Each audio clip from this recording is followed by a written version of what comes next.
suffering hypothyroidism at much lower levels than 0.7 parts per million.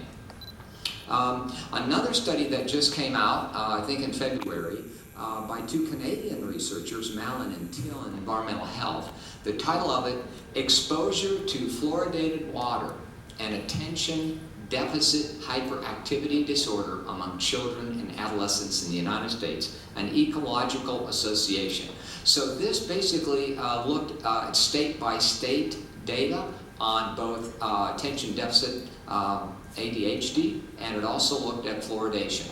The abstract is epidemiological and animal-based studies have suggested that prenatal and postnatal fluoride exposure has adverse effects on neurodevelopment. We're talking children.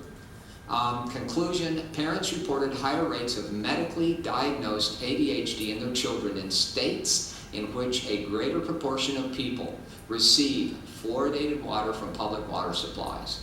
What they concluded is that in 2003, the data they looked at for that year, there were 60,000 extra ADHD cases. At the year 2007, 97,000 extra ADHD cases. This is across the United States. And in 2011, 134,000 extra ADHD cases. So this is the graph they put in there. The top one is 2011.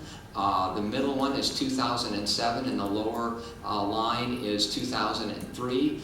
And the point is that on the far right, you see where there's the most fluoridation. For example, Austin and much of Texas would be in those right-hand areas. Whereas on the left hand, you see ADHD prevalence, and you see how it drops down in states and areas where there is no fluoridation or less fluoridation.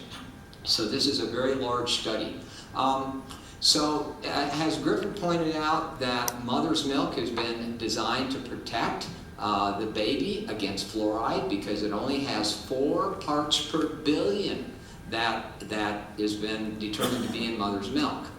So, but Austin is putting it in at 175 times that level of mother's milk. The weight of evidence from many animal and human studies, there's dozens and dozens, is that fluoride is a powerful neurotoxicant. It can interfere with brain chemistry.